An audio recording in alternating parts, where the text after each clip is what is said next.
asyara syahran, terdapat 12 bulan fi kitabillah, dalam ketetapan Allah. Maksudnya Allah tetapkan perputaran waktu yang akan dilalui manusia selama setahun, Allah bagi menjadi 12 bulan.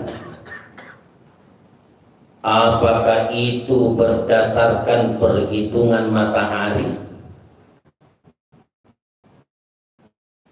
milad, atau berdasarkan perhitungan bulan Qamariyah? Itulah bulan Hijriyah. Jumlahnya sama-sama 12. Adanya dua perhitungan ini bukan berarti tidak ada hikmah. Jamaah sekalian, di dalam surah Al-Qiyamah ada ayat bunyinya begini: wa jumi'asy-syamsu wal qamar, bahwa termasuk tanda-tanda kiamat, tanda-tanda kiamat ketika nantinya dipertemukan oleh Allah matahari dan bulan. Wa jumi'asy-syamsu wal qamar, dipertemukan matahari dan bulan. Ahli tafsir menjelaskan, jangan dipahami bendanya matahari, materialnya matahari dipertemukan, ditabrakkan dengan materialnya bulan. Karena kalau itu yang terjadi sudah bukan lagi tanda-tanda, tapi memang sudah kiamat.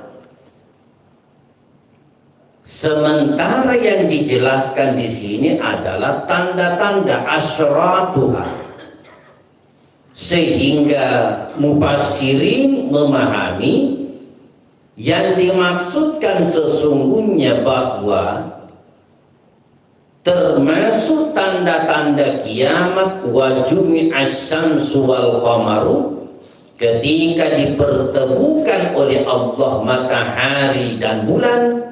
Maksudnya dipertemukan oleh Allah perhitungan matahari, perhitungan bulan. Maksudnya akan terjadi nanti suatu waktu, jamaah sekalian, tanggal 1 Muharram itu bertepatan tanggal 1 Januari. Dan kalau itu sudah terjadi, maka itu termasuk tanda-tanda kiamat. Hari ini satu versi perhitungan sudah 1 Muharram. Ada juga versi yang lain nanti sebentar malam 1 Muharram. Tapi hari ini baru tanggal 7 Juli. Suatu saat akan terjadi 1 Muharram, itu juga hari 1 Januari. Semoga itu masih tanda-tanda kecil atau ya paling-paling tanda sedang, jangan tanda besar. Karena kalau sudah tanda-tanda besar berarti ini kiamat memang sudah di ambang pintu. Kapan Allah tetapkan ada 12 bulan dalam setahun, roda perputaran waktu yang akan dilalui manusia? Yauma khalaqas samawati wal ardh, pada hari Allah menciptakan langit dan bumi. Seiring Allah ciptakan langit dan bumi, pada saat itu juga ditetapkan oleh Allah ada 12 bulan dalam setahun. Minha arba'atul hurum, dari 12 bulan itu, maksudnya sesuai perhitungan Qamariyah bulan, 4 di di antaranya adalah bulan haram. Dari 12 bulan itu 4 di antaranya adalah bulan haram. Maksudnya bulan haram bukan kebalikannya halal. Sama kalau di Mekah ada masjid haram, jangan cari masjid halal. Maksudnya bulan haram, bulan yang dihormati, bulan yang dimuliakan, bulan yang penuh keselamatan, keberkahan dan lain-lain. Nabi ketika menjelaskan yang mana itu 4 bulan yang dimaksud, 3 berturut-turut lompat 1. Zulkaidah, Zulhijjah, Muharram, ini berturut-turut. Lompat 1 Rajab. Inilah 4 bulan yang ditunjukkan dalam Al-Quran dan diperjelas oleh Rasulullah, itu yang dimaksud. Zulkaidah, Zulhijjah, Muharram, Rajab. Inilah bulan haram, bulan yang dihormati, bulan yang dimuliakan. Walaupun yang menjadi sayyidus syuhur adalah syahrul Ramadan, adalah bulan Ramadan. Dari 4 bulan haram ini yang dimuliakan, dihormati, itu haram, muharramun, muhtaramun, itu dihormati. Yang sangat berkesan dan menjadi perhatian umat Islam adalah Muharram. Di samping Muharram menamai dirinya Muharramun, yang dimuliakan, kedua menempati urutan pertama dari urutan-urutan bulan. Muharram, Safar, Rabiul Awal, Rabiul Akhir, Jumadil Awal, Jumadil Akhir, Rajab, Sya'ban, Ramadan, Syawal, Zulkaidah, Zulhijjah. Hebatnya ini nama-nama bulan Hijriyah, penamaannya itu tauqifi. Jadi penamaan bulan-bulan Islam itu tauqifi, bukan taufiki. Kalau nama-nama bulan Masehi, Januari, Februari sampai Desember, itu taufiki, taufiki, berdasarkan kesepakatan orang-orang, berdasarkan kesepakatan orang-orang. Tetapi kalau nama-nama bulan Islam bukan taufiki, tapi tauqifi. Jadi ada taufiki, ada tauqifi. Apa itu tauqifi? Berdasarkan dalil, petunjuk Allah dan Rasulnya. Makanya nama-nama bulan Islam bisa ditemukan dalam Al-Quran maupun hadis Nabi. Sama dengan nama-nama hari. Saya masih sempat dapatkan waktu masih anak-anak. Di kalender itu tertulis Ahad. Apa itu Ahad? 1. Ahadun. Senin, Itsnain, itu 2.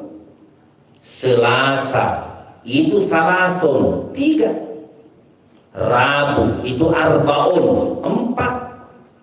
Khamis, hari Kamis, Khamsun, 5. Jumat itu berkumpul, karena jama' fihi kullu khair, berkumpul di dalamnya banyak kebaikan. Sabtu itu as-sabtu, 7. Di belakang dirobal itu Ahad menjadi Minggu. Kalau anak-anak kita di pesantren terlatih bilang Ahad. Itu nama-namanya Ahad sampai Sabtu, itu tauqifi, berdasarkan dalil. Kita sekarang sudah berada masuk 1 Muharram. Ini Muharram hadirin, bulan yang penuh berkah. bulan yang penuh berkah. Bagi saudara kita yang mengambil perhitungan falakiyah yang satu, kalau sidang keputusan Nahdlatul Ulama nanti sebentar malam masuk 1 Muharram. Bagaimana kalau saya sudah baca kemarin doa awal tahun, akhir tahun, tidak apa-apa dibaca lagi.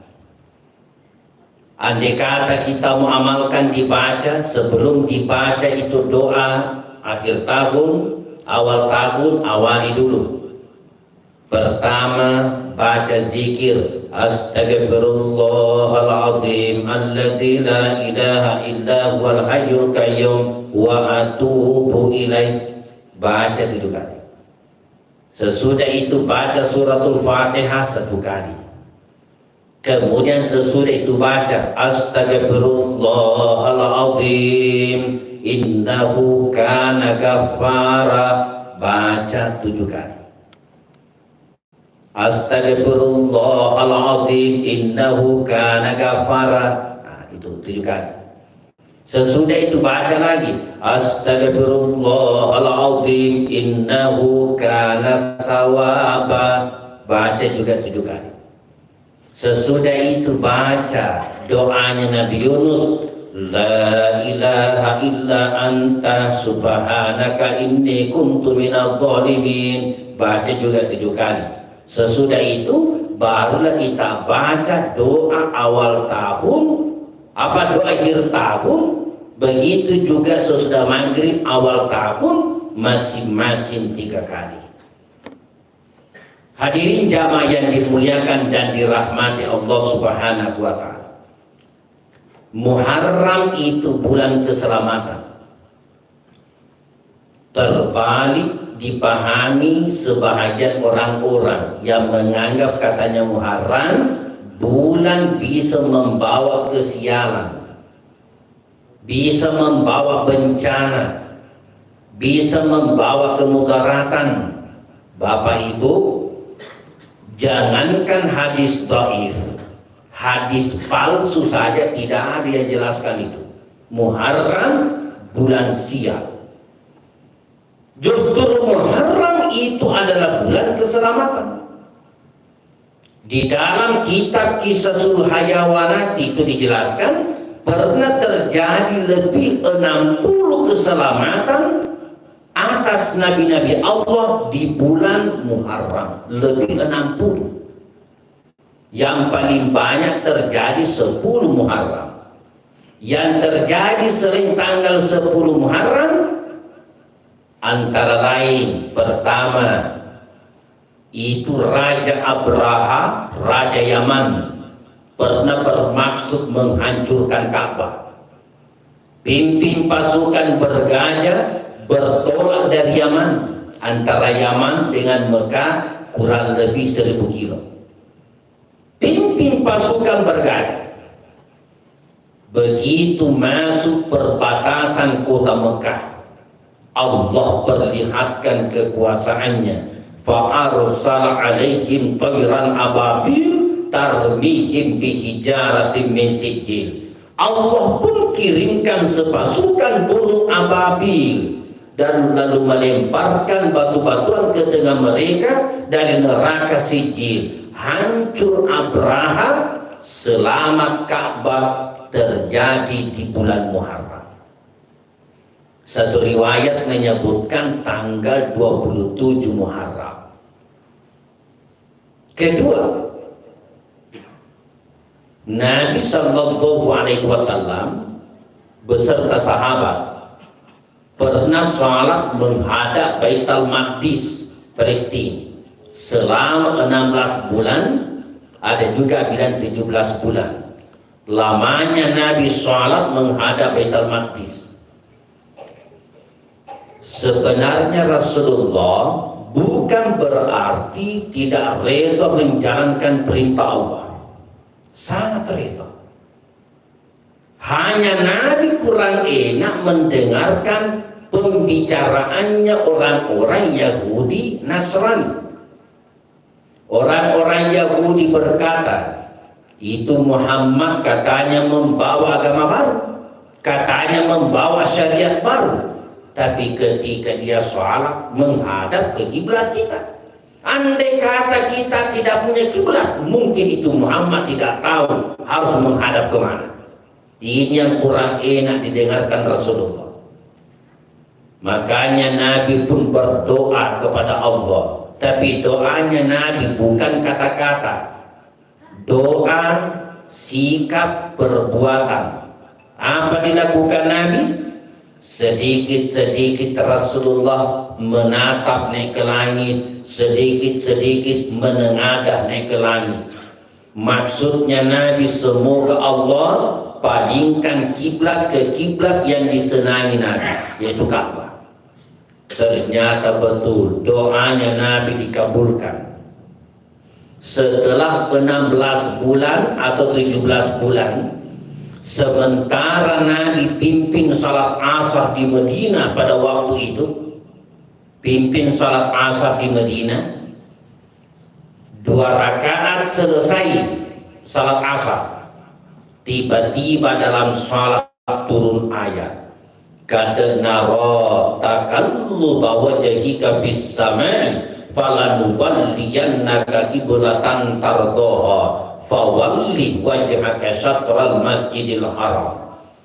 Sungguh kami telah melihat engkau Muhammad, engkau tengadahkan wajahmu naik ke langit dengan harapan agar kami palingkan engkau kepada kiblat yang kamu sukai.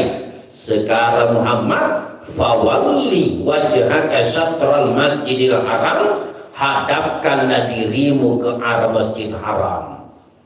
2 rakaat selesai, turun perintah menghadap ke Masjid Haram, Nabi putar dirinya menghadap ke Ka'bah.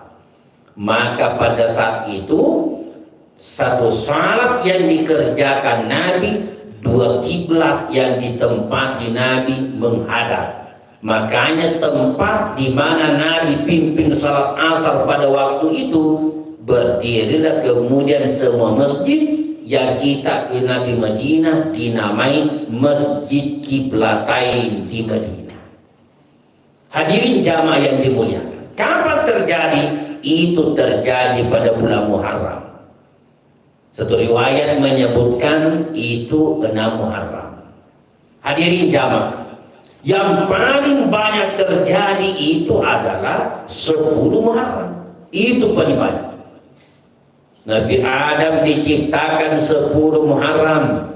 Nabi Adam dimasukkan ke dalam surga 10 Muharram. Nabi Adam tobatnya diterima oleh Allah 10 Muharram. Nabi Adam dipertemukan oleh Allah dengan istrinya Hawa. Karena ketika diturunkan ke bumi bukan satu tempat, satu disimpan di barat, satu disimpan di timur. Berpuluh-puluh tahun Nabi Adam berpisah dengan istrinya Hawa. Akhirnya dipertemukan oleh Allah pada bulan Muharram di Arafah. Makanya dinamai Arafah, bertemu, berkumpul, mengenal. Disitulah ditunjukkan orang melaksanakan ibadah haji wukufnya di Arafah. 10 Muharram. Nabi Ayub sembuh dari penyakitnya setelah sakit bertahun-tahun, 10 Muharram. Nabi Yunus keluar dari perut ikan, 10 Muharram. Nabi Yusuf diangkat dari sumur, 10 Muharram. Nabi Musa selamat dari kejaran Fir'aun, 10 Muharram. Nabi Isa dilahirkan 10 Muharram. Saya ulang, Nabi Isa dilahirkan 10 Muharram. Nabi Isa dilahirkan 10 Muharram, bukan tanggal 25 Desember. Peristiwa terbesar yang terjadi 10 Muharram, peristiwanya Nabi Nuh. Karena dunia tenggelam, Nabi Nuh berdakwah di tengah-tengah kaumnya selama 950 tahun. Berapa yang beriman? Dari beberapa riwayat, satu diantaranya 9 orang. Jadi kalau itu 9 orang yang benar, berarti 100 tahun Nabi Nuh berdakwah cuma 1 yang tobat. Siapa yang tidak jengkel? Kapok menghadapi umat kepala batu, Nabi Nuh berdoa, Rabbi la tazhar alal ardi minal kafirina dayyara. Ya Allah, jangan kamu sisakan seorang kafir pun tinggal di atas bumi. Jangan kamu sisakan seorang kafir pun tinggal di atas bumi. Binasakan semua ya Allah. Singkat alasannya Nabi Nuh.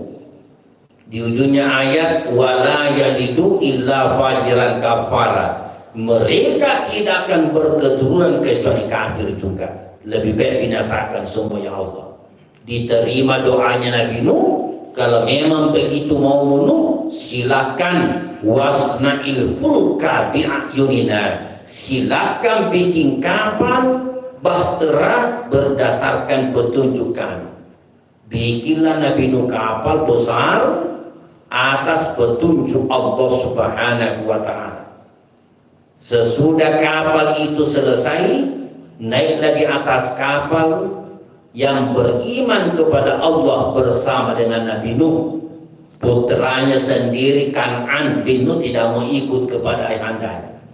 Setelah naik, terjadilah hujan 40 hari 40 malam tanpa berhenti. Seiring keluar air dari perut bumi, ditenggelamkanlah bumi oleh Allah. Berlayarlah Nabi Nuh alaihi salam. Berapa lama Nabi Nuh berlayar? Riwayat pertama bilang 7 bulan. Riwayat yang kedua ada bilang 1 tahun Nabi Nuh berlayar. Setelah berlayar selama 1 tahun, akhirnya air surut. Kapalnya Nabi Nuh berlabuh. Di mana? Kalau dalam surah Hud, berlabuh di atas sebuah bukit yang namanya Al-Judi. Di mana itu bukit Al-Judi? Kalau dalam tafsir Ibnu Katsir, bukit Al-Judi adalah bukit yang terletak antara Armenia dan Mesopotamia. Di mana itu? Kalau kita perhatikan peta, itu sepertinya negara Irak sekarang. Di mana rangkanya kapalnya Nabi Nuh? Mungkin Allah sengaja sembunyikan atau lenyapkan, atau mungkin ada maksud yang lain. Kapal Nabi Nuh berlabuh tepat 10 Muharram. Inilah yang ditradisikan oleh orang Bugis Makassar.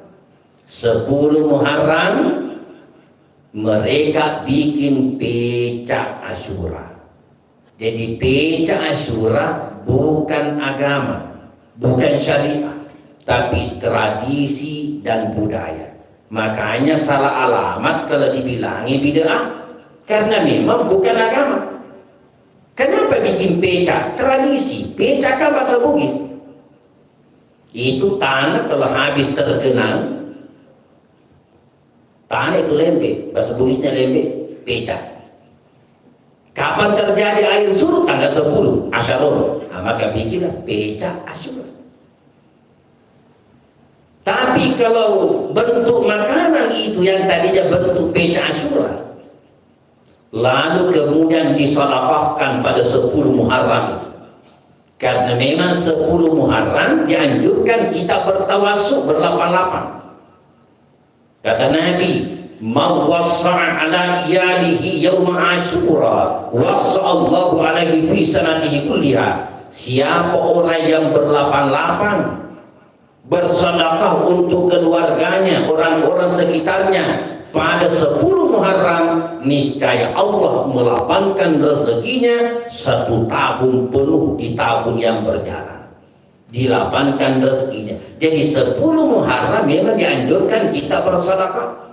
Makanya ketika orang bikin makanan tapi diformulasi bentuk pecah untuk mengenang peristiwanya Nabi Nuh, lalu disedekahkan kepada orang yang puasa ataupun yang tidak puasa, maka itu bernilai pahala sebagai sedekah, bukan karena bentuknya pecah. Makanya tidak mutlak yang dibikin pecah. Kesimpulannya bersedekah. Masa 1 lorong ujung pukul ujung pecah sama yang dibikin? Pecah utama, pecah mesum, hingga belum mana-mana. Carilah yang lain kira-kira apa yang bisa disedekahkan. Ada yang bilang, saya Pak ingin bikin bubur Manado, Iloka masih dekat, silakan. Tetangga aku bilang kada penjual daging, baik kapal sempurna kicoto upare ka penjual daging, mengesip siapa? Ada sahabat di pasar Butuh bilang kebetulan ia start balu lipa kak, lipa melo bagi-bagi nama kalau siapa? Hari itu disunatkan berlapang-lapang asli. Yang kemudian salah sebagian ibu-ibu balanca ulu kalau rumah balanca banjir Alaska beli sendok 20 lusing, panci 1 lusing, baki 6, gelas semua berapa karton. Seandainya pulang dari Alaska dibagi-bagi ke tetangga cocok semua. Dia apa? Noli anaknya ada spidol muna yang tidak terhapus. Ada mama tulis namanya mama di situ semua. Nah pada waktu mana tadi nama Rina, di mana nilai sedekahnya. Padahal yang dimaksud kita diminta bertawassul. Kenapa kita dianjurkan dan dicontohkan oleh Nabi berpuasa 10 Muharram? Syukran lillahi ta'ala, bentuk syukur kita kepada Allah karena banyaknya keselamatan yang terjadi pada 10 Muharram. Bahkan Nabi anjurkan, walaupun Nabi tidak sempat melakukan, disunatkan juga kita puasa 9 Muharram. Nabi bersabda, la in baqitu ila qabilin la asumanna tasya. Kalau memang sampai tahun depan aku masih hidup, maka aku juga akan berpuasa 9 Muharram. Nabi tidak sempat sampai tahun depan, keburu Rasul meninggal dunia, maka kitalah umatnya yang melanjutkan niatnya, rencananya Rasulullah. Kalau dalam ilmu hadis ini namanya sunnah hamniyah. Selain daripada itu, untuk membedakan puasanya kita dengan orang Yahudi Nasrani dulu. Karena ahlul kitab Yahudi mereka juga kalau 10 Muharram puasa.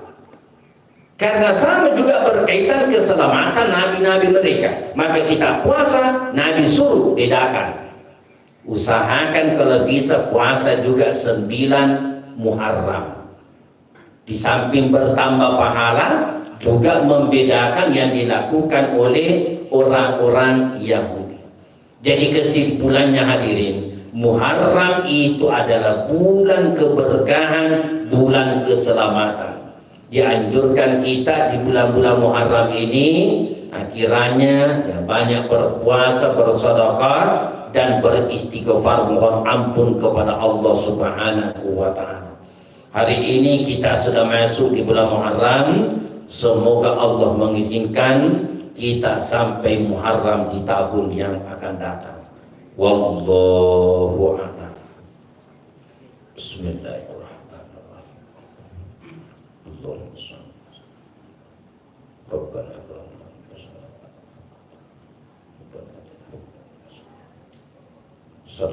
alaihi wasallam Muhammad walhamdulillah. Al-Fatihah.